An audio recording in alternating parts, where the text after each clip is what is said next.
Okay, hello everyone. Gonna look at a no power vintage league today. We've got we just had two Eternal weekends in the US and Asia. We got another one on Sunday in Prague, and I'm going to the event on Sunday in Prague, and I'm trying some no power vintage decks. I just finished a league with this one I quite liked. Wanted to record the video with it while no power decks are still a little bit relevant before they stop being until Eternal Weekend next year. I quite like this one. I think it's I don't have some of the pieces, so I'd have to splurge a bit in order to finish this, in order to actually play it. I have most of the core stuff, like I got tombs and griefs and reanimates, shamans, rituals, trawlers, that kind of thing, trolls, but I'd have to buy chains, and even if they get the Italian ones, I'm not sure if that's really what I want to do. But it is fun. And it's an option. So anyway, I played recently. I posted on Twitter the powered version of this, and that swapped the Deathrite Shamans for Black Lotus, Mox Jet, and I had a Mox Sapphire in there too. So that's really the big difference. It's This version is not as explosive. It's harder to play a turn one no run, harder to play a turn one chains. It's harder to do anything quickly, but there is upside here. The upside is that Mox, and Lotus don't play very nicely with Null Rod, and Null Rod in the sideboard. Now, granted, against Jewel and those decks where you really do want Null Rod, you want them out quickly. So on top of Ancient Tomb and Dark Ritual, being able to Lotus or Jet out a Null Rod is usually pretty good, because going Deathrite Shaman pass, hoping to play Null Rod turn 2 against Jewel means you could just lose. So I don't think this version is actually better than the powered one, but there is some upside here. The other upside is Deathrite Shaman's a good card. Deathrite Shaman is a vintage level staple, even if I do think it's not quite as good as the literal best cards in the history of Magic the Gathering. It's additional graveyard hate main deck, so we've got 4 Trawlers, 2 Dothy Voidwalkers, the Wasteland Strips, and now the 3 Shamans and the Bauble, all against Bizarre decks game 1, which is quite nice, especially at something like Eternal Weekend, I think, where people are going to show up with Bizarres, even if it's not super great right now.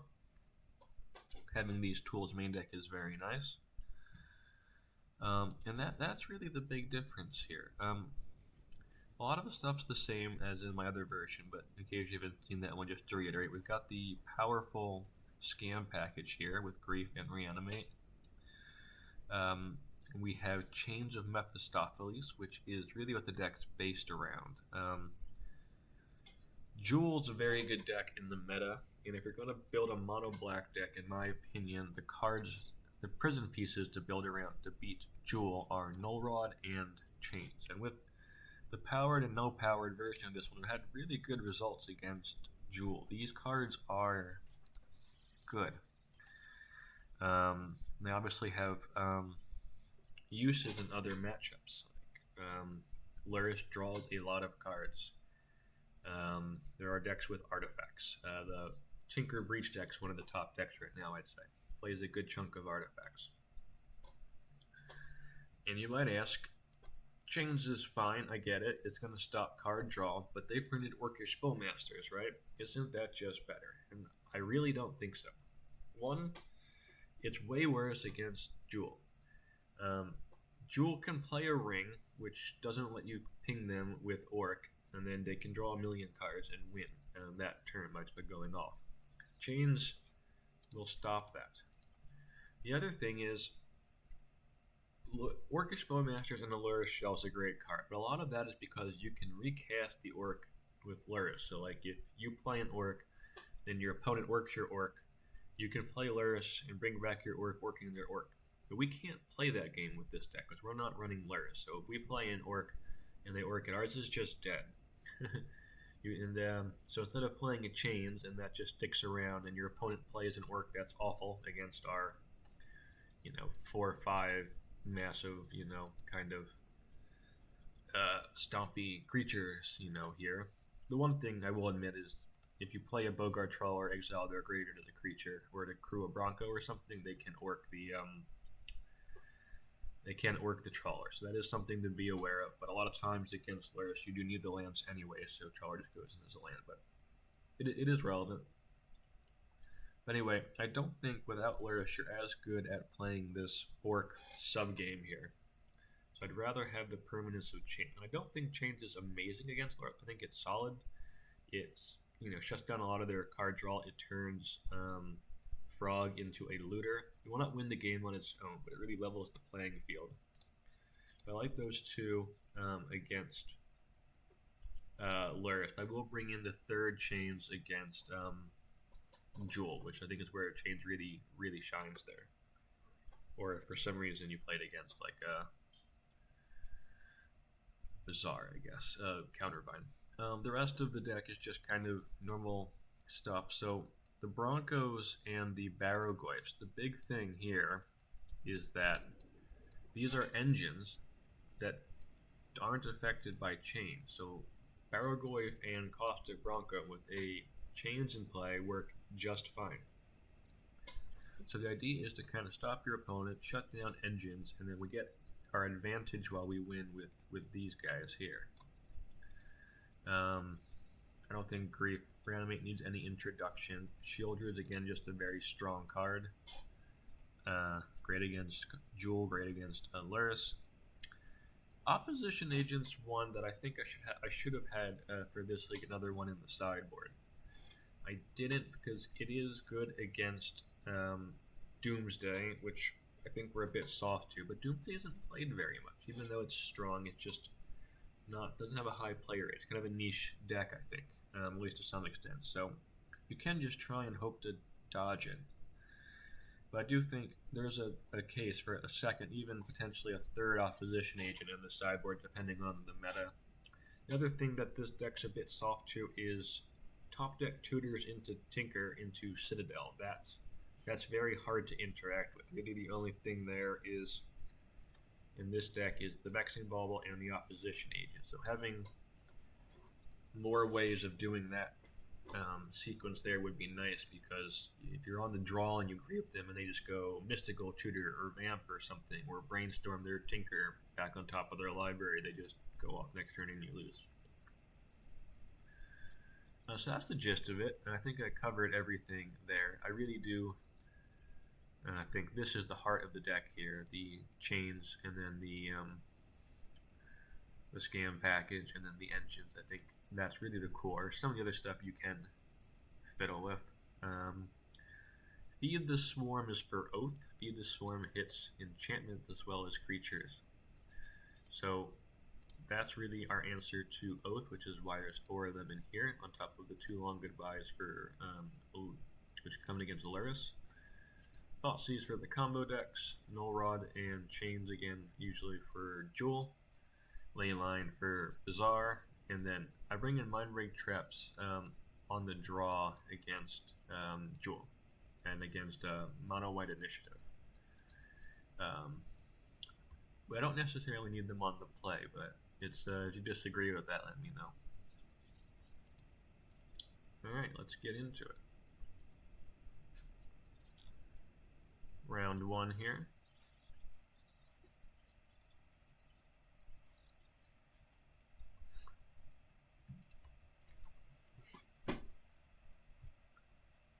Alright, we got a turn 1 shaman hand here into various plays we can make, so we don't die turn 1 here. We're pretty covered against a wide range of things, and it looks like we're up against Bug. Probably not the thing we really want to be seeing with our Null Rod opener here, but is what it is. I'm not wasting there. I do want to try and get the Shieldred down.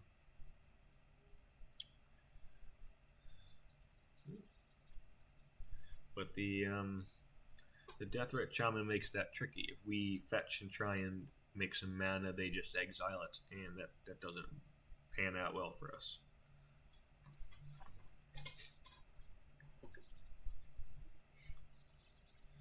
So now they didn't waste us, so we can go for a Shieldred here. But we went for a Grief, and that got forced, so okay. Good job past me. That was a bit of a better play, I guess.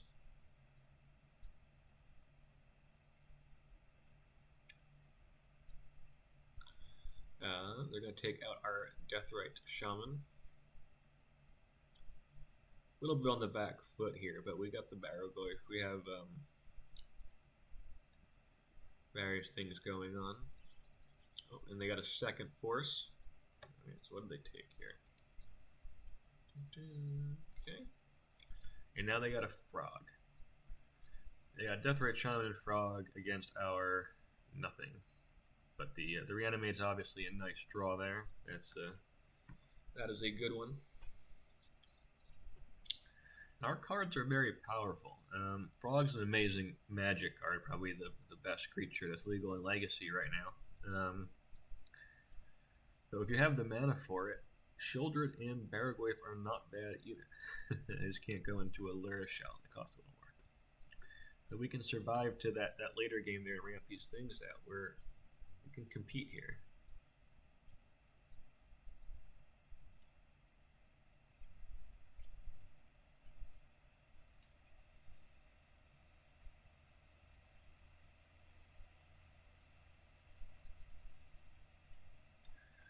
Now they don't have many cards in hand, but they do have things like Ancestral Recall in their deck, and while that gets punished by Shieldred, I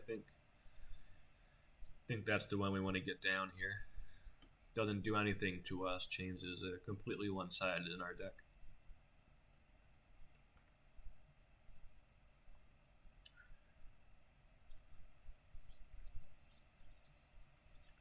Now they do something a bit tricky here that I didn't really see coming. They end up shrinking the Barrow-Goyf here in the trades, I think, if I remember right. It was a bit unfortunate. And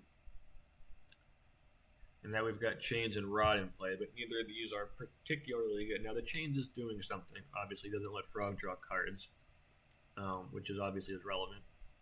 But they still take the 2 from Shieldred, so it is doing something, but I'm not sure why, yeah. But the rod is not.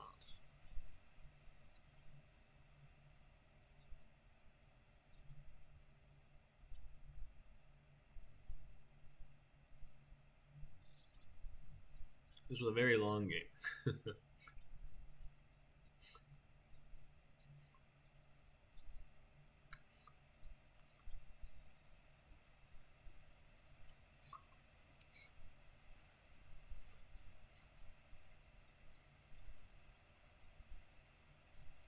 And we've got 2 Deathrite Shamans to their 1, so we get to untap with both of them. We're advantaged here in the little Deathrite Shaman subgame.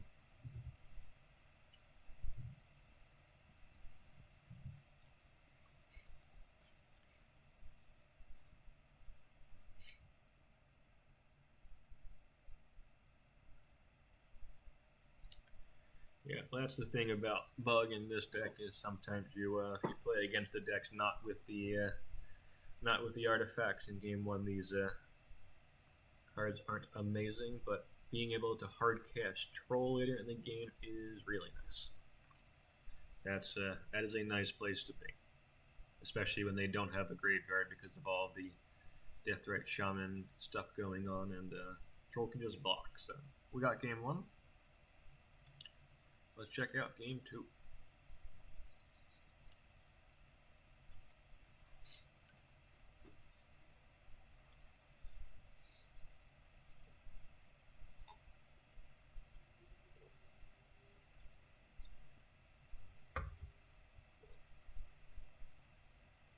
We got a nice start here with the classic scam package there, Grief and Reanimate.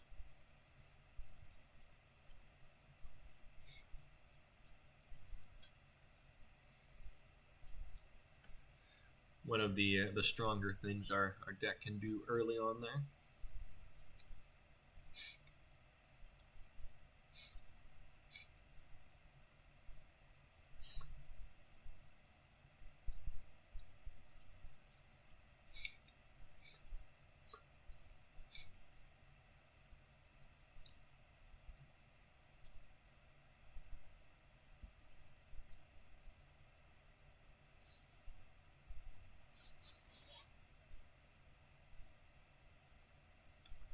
And they've got an Oko. Oko is pretty good against creature decks. So is Assassin's Trophy.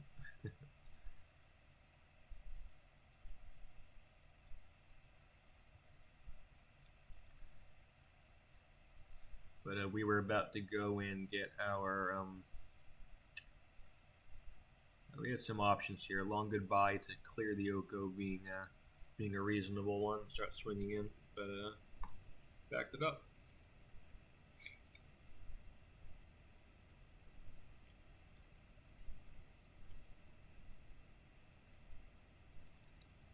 Alright, round 2 here.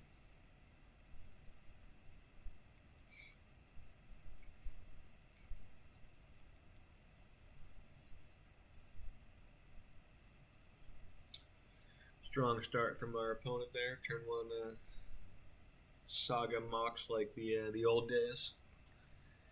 But we do have a Wasteland, and it's not bad.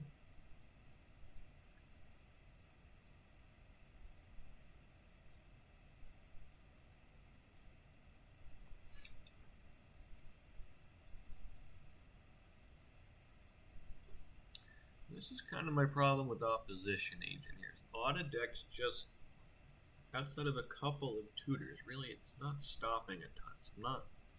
I think 1's okay just because of hitting fetches, which are in most decks, but it's definitely one I'm keeping my eye on.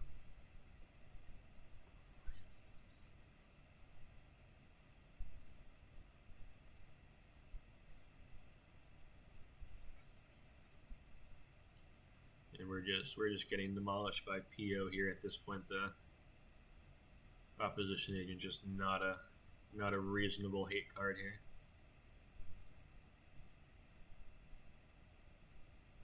We need our chains, we need our null rods. Those are the cards we could get. And Demonic Tutor is a way to find those, but maybe a little bit late after them drawing 7. But obviously Grief can help with that a bit. We get a null rod there. Not completely out of this one now. They do have a Tolarian, so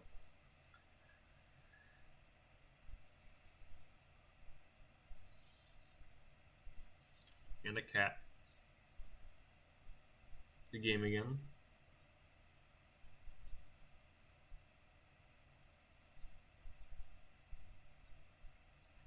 We got our Sheoldred down.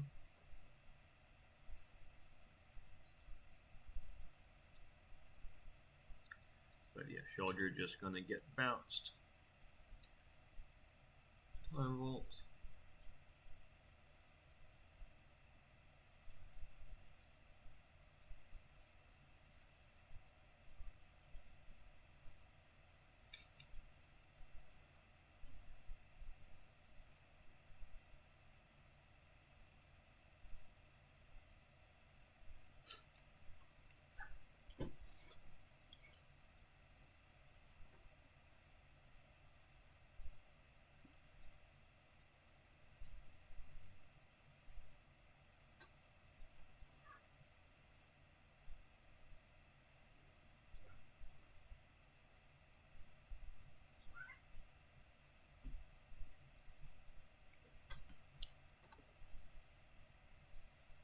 Computer's struggling a little bit here, annoyingly. But we're attempting to go hunting with our Goyf here.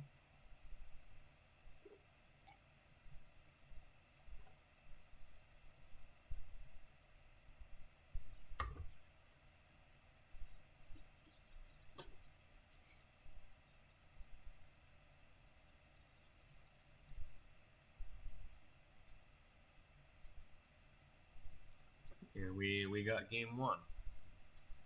Looked pretty bleak there, but after the PO, but Null Rod's a heck of a card against some of these decks. See game 2.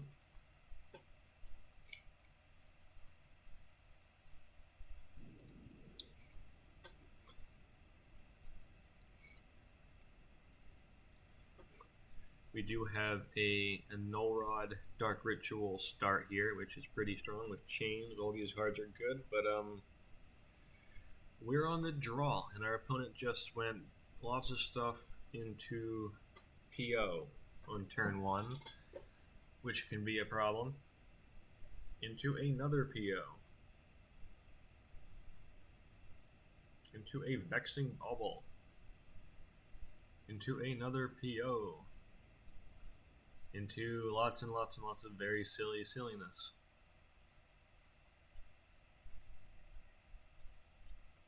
Alright, let's see what they got.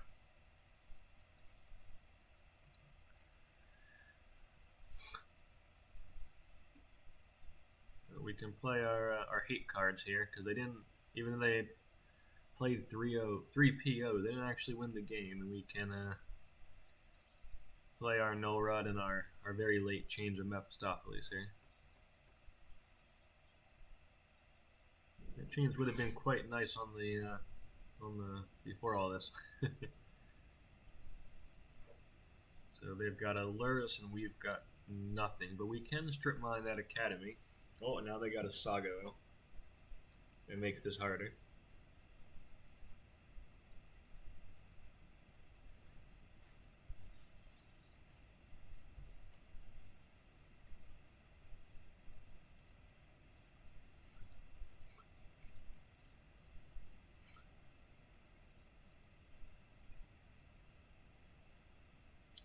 That's not good.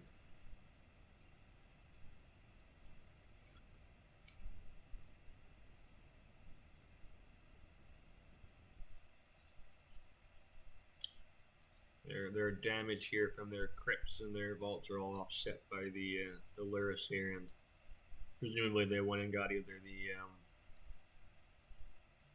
they went and got that portable hole there, and now they're free, and now we are pretty dead.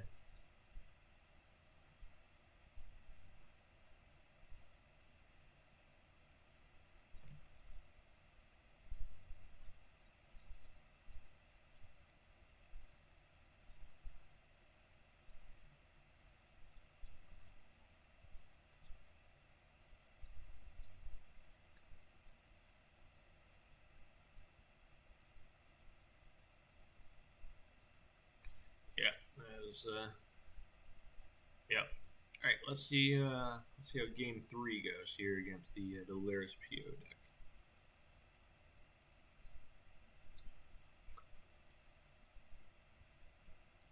All right, we got some good cards in this hand. We got our trusty Null Rod. That's a good one to resolve. We can back that up with some strong stuff here.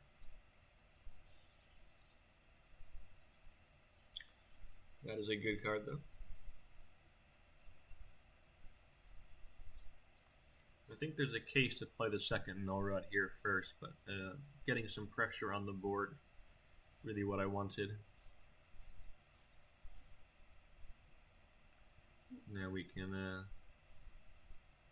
get our other Null Rod out, some protection here.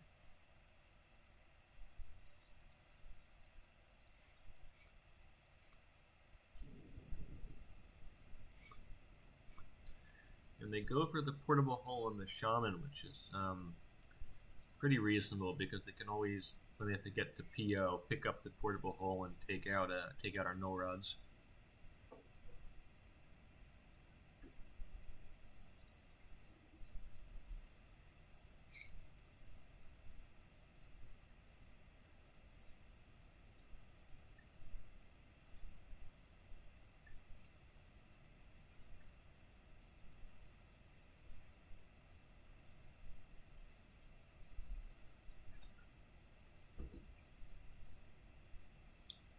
We got 2 cards in hand there, but we got a Trawler, which is quite nice.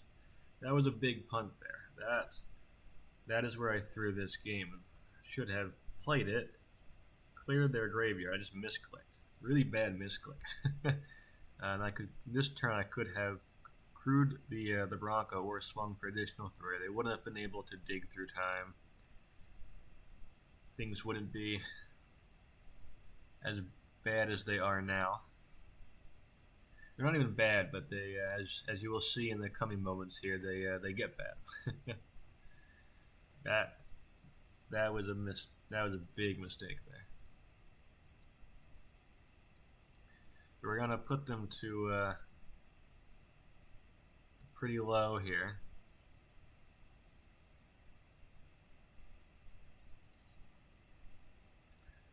But they've with that dig through time, they've and that PO here, they are making this scary. Obviously, they're at 2 effectively from the shaman activation. But if we would have had this Bogart being able to attack, could have been a very different game. But, is what it is. My fault. And that was brutal. That was a very brutal balance just to make things a bit worse here.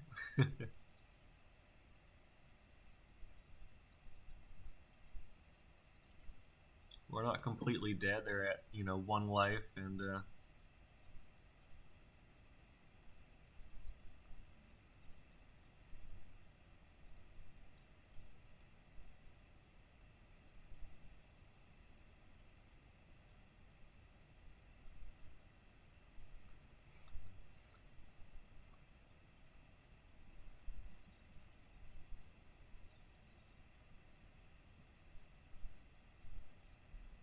some of these last couple turns look a little suspect as if compared to what actually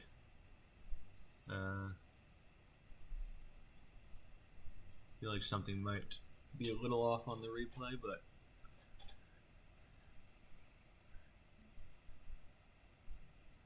yeah, we did not win that game. Yeah, something went weird at the end there. We did lose this.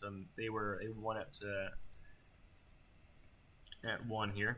Red Hot Phil got us 1 too, but you saw really where I lost that game was the Bogart Trawler play, which is fun. Let's go on to round 3.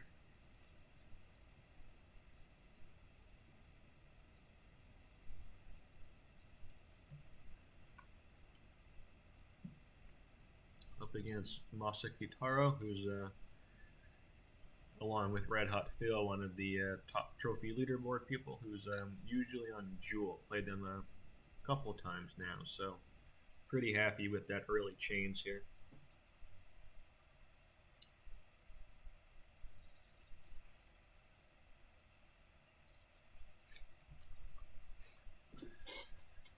They've got a pretty strong start with a lot of mana.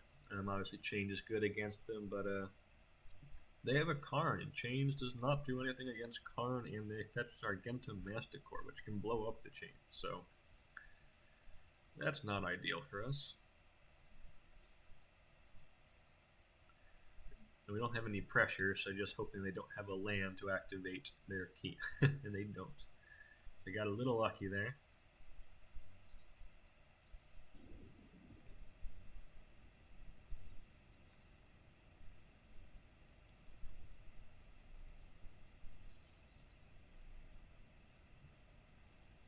They're gonna loot our shaman. If you're not familiar with this one, it's make things hard to cast and stops activated abilities. What's their mana abilities?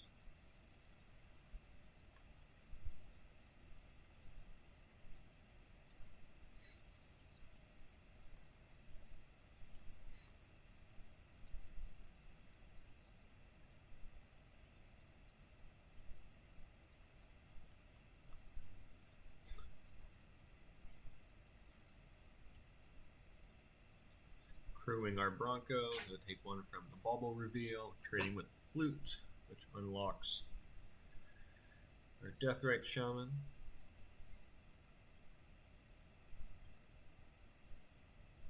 I realized I punted here. I didn't realize this until he did this.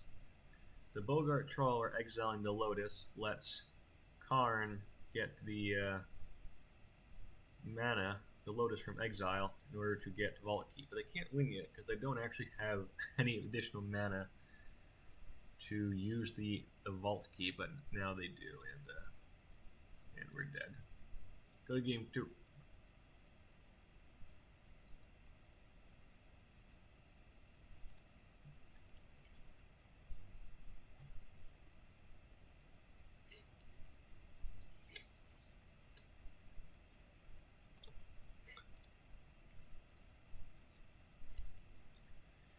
Alright, game 2 against Jewel here. We have a turn 1 No Rod, and in that result also a turn 1 Thoughtseize, so that's exactly what we want. We don't, and a turn 1 Chain, so at that point, since we're pretty good at shutting down the draws and the artifacts, I want to take that sink into Stupor. That's the card that really lets them get out of things here.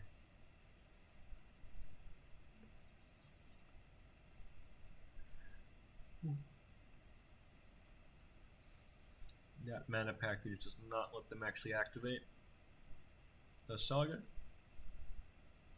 So we can just use our Deathrite Shaman.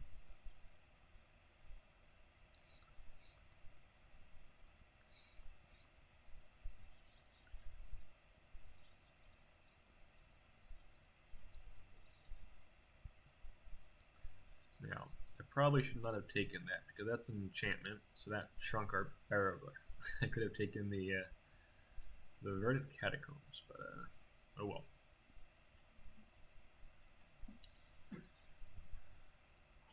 They've got artifacts. We've got double Null Rod Grief. I want to see if they've got something that could play off of 2 big workshops here, like a Masticore or a Worm. So I'm going to go with that one instead of double Null Rod.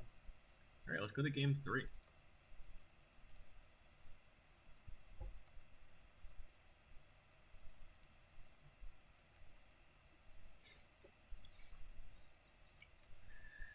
We're on the draw here. We've got a scam start, but obviously we could lose turn 1. That's always the case with Jewel if you're on the draw without a trap Force of Will, but we're going to do what we can, and even against starts like turn 1 Ring, which is a common one, we've got Null Rods and Chains, but we do get the nice scam start here off of, you know, them not being able to have a turn 1 Masticore. They could have turned 2 the Masticore, but it's not quick enough. They do have a turn 2 Saga and a turn 2 Karn. That is a scary set of plays there.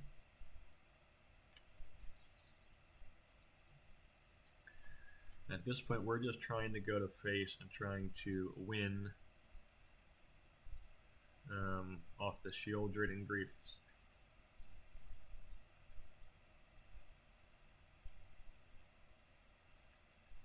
I'm not sure why I didn't attack with the Shieldred there. That seems silly in retrospect. I'm not sure what I was afraid of. They would have made a 2-2.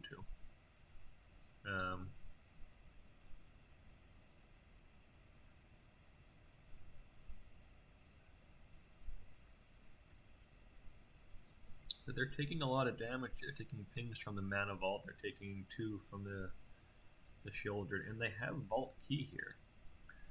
So they have infinite turns, but we're not dead because we're still pinging them for 2 every turn, and they've got an Ancient Tomb and a Mana Vault. So they've got to figure out how to stop all of these pings here. And they grabbed the Wormcoil engine with the Karn, but they can't actually win, so we picked that one up. Thank you, Shieldred. Alright, so we're 2-1 now. Let's go to round 4.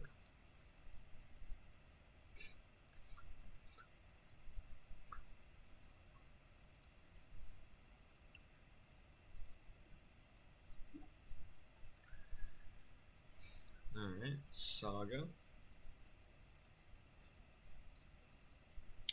This hand is a bit slower. We got a lot of fast mana in the deck between Ancient Tombs and Dark Rituals, so Grave being somewhat fast mana, and we've got another Jewel matchup here. Jewel's very popular on Magic Online, very powerful deck. Popular in paper too, but especially in Magic Online. There's one of our pieces of fast mana there, a Tomb, and we got a Null Rod. That one finds a Force. And now they've got a Time Vault.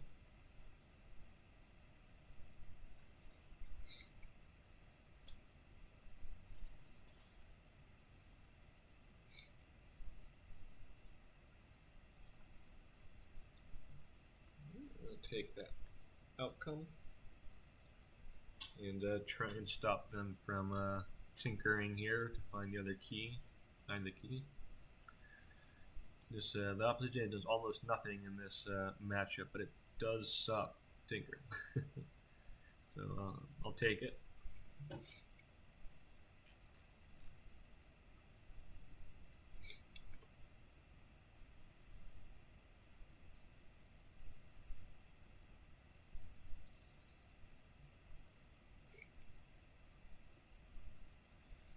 Computer is struggling a little bit here.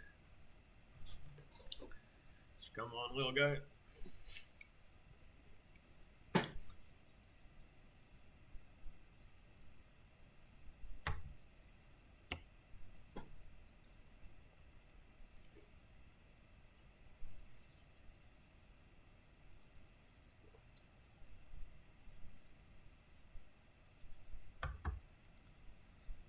Well, you can go grab a tea or something.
It looks like doing this manually makes it go a little bit.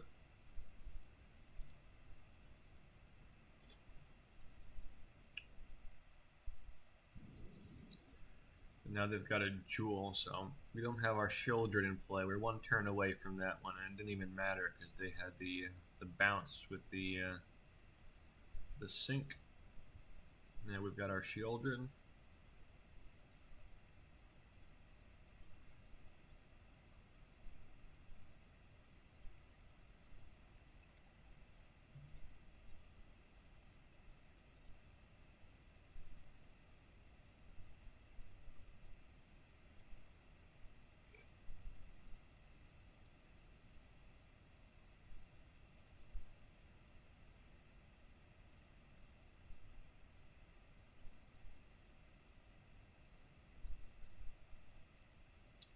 One ring notably does not stop loss of life here, but a fun trick Jewel can do against Children is to play their own Children and try and offset the life here. But we're swinging, we're going to reanimate our Children, play our Oppo again, and waste them and hope this damage can get there.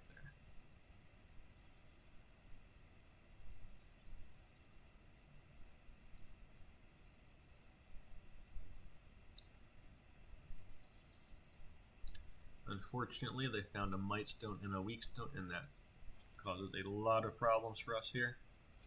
They're free to draw cards. We do steal a Jewel. That's always a lot of fun. But this set of cards here, we don't have a Null Rod, we don't have a Chains. They're down to 1, but they find a vault key. They find the ring here. All they have to do is get rid of the mana crypt and play a ring, and they're good to go, even though they're at 1.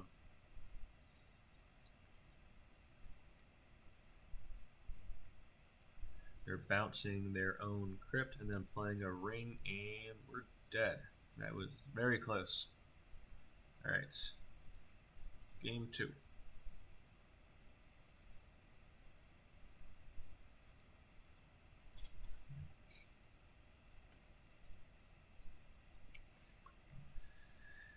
Turn 1 Null Rod on the play. Obviously going to keep that. So I think there's a case to lead with Thoughtseize there, but that could blow up. But do you think Thoughtseize was the right turn 1 there? Let me know.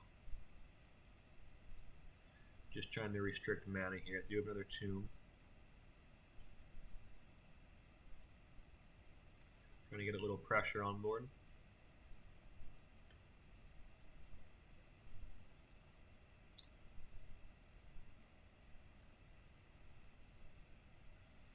Take a peek, and they got some good cards there. So we got to take the Karn and the outcome, I think, just to stop them from having too much to follow up here with. And hopefully our big Goyf can get the job done.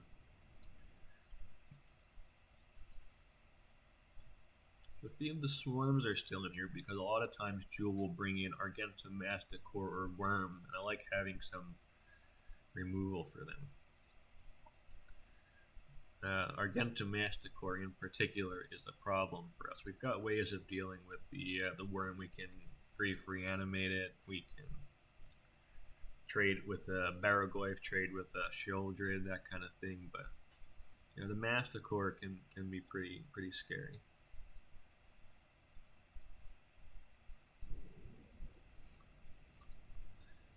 Now I have a window here. They're bouncing the Null Rod. We're shields down here, but they do need a very strong turn. They got the Jewel, but the bricked. Go to game 3. 2 very close games there. Even though, as you can see, we've got chains, we've got Null Rods, we've got Thoughtseize, we've got Sheoldreds, but it's still a tough matchup. Even really prepared for Jewel, that deck is still very scary.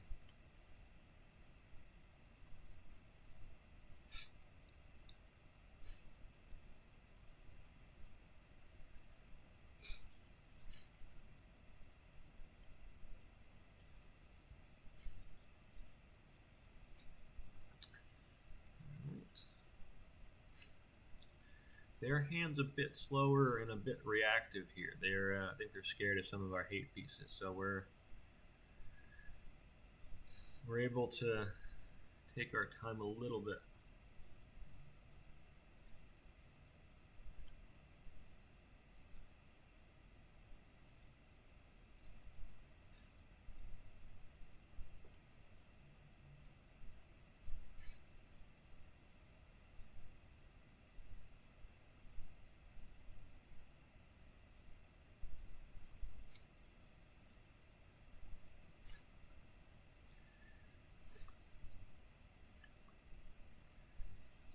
We got our Null Rod down, and now we've got the Grief, taking that Tinker there, which was excellent.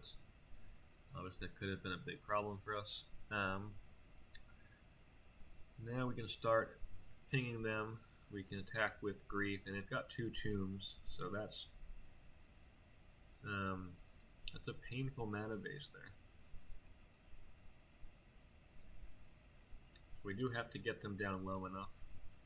We don't have an amazing clock, but we are seeing here how Deathrite Shaman over some power, being able to actually be a clock on top of some of that mana that we need is nice. We're taking out the blue, trying to avoid sync and try and make them ping themselves, but yeah, really shining here, the Deathrite Shaman over the power. So we're 3-1 now. Let's go to round 4.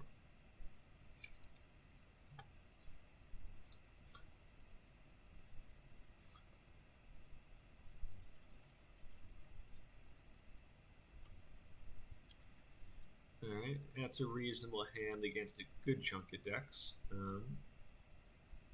But that looks like an Oath start. This is not a particularly good hand against an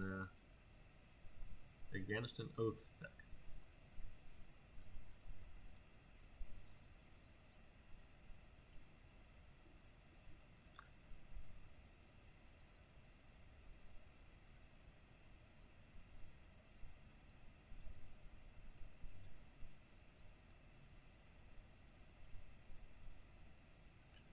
We do have a troll, and they're stuck on mana a bit here, which is nice. We're just trying to get damage in. They've got an Oko, so a bit of a softer start from them. They went with an Oko instead of a, they don't have Show and Tell, Attracts, or Oath there. We can take out the Oko, we can stop them from drawing, then we can start pinging them, and should have attacked with 2 creatures there, then ping and ping back is dead, so what was I commenting clicking is hard, but we did get that one. A little lucky to say, to be honest. They did not have an amazing typical start here. They were leaning on their fast mana and their crypt, not in their Oko, I mean. We were able to overpower that, luckily. And let's look at our last game here.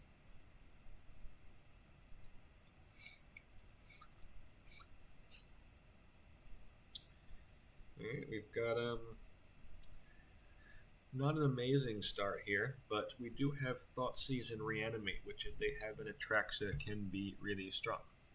And also we've got Deathrite Shaman and lands and rituals, so empower something else.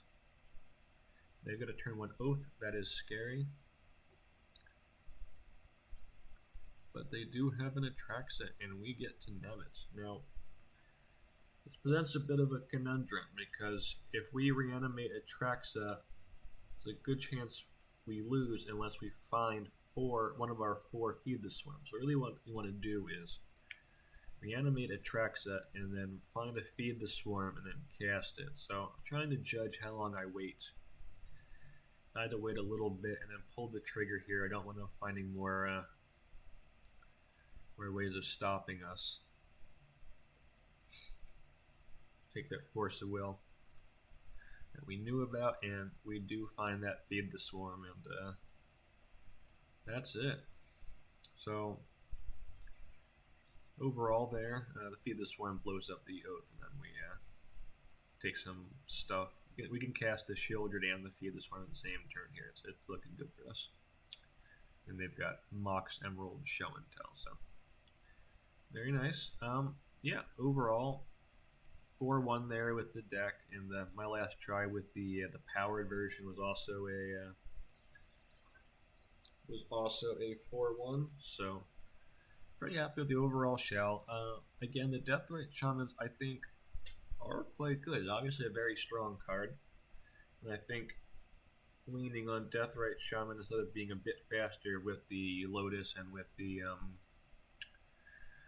Mox Jet and the other random Mox I put in does impact us at some point, but definitely still playable, as you can see. There's still a lot of power here, and Deathrite Shaman's a great card with utility here. It's hate, it's a bit of a clock, which definitely came up a number of times. So yeah, it's definitely a consideration for me for Sunday. I really do like this deck. I think if I just had everything, I would definitely just run it, but I'd have to buy a bunch of cards. I don't play a ton of Paper Magic anymore, and the events I do play are proxy, so it's a hard choice to see if I'm going to actually buy some stuff like Chains or sub in Orcs for Chains, which I think is a lot worse. I think just trying to play Orcs in this deck over Chains does really bring down the power level, but it's doable, I'm sure. I don't think it makes the deck unplayable or anything, but I think it takes it down a peg. Yeah, really enjoyed that. Let me know what you think, and maybe I'll see some of you if you're watching this on Sunday in Prague. Bye.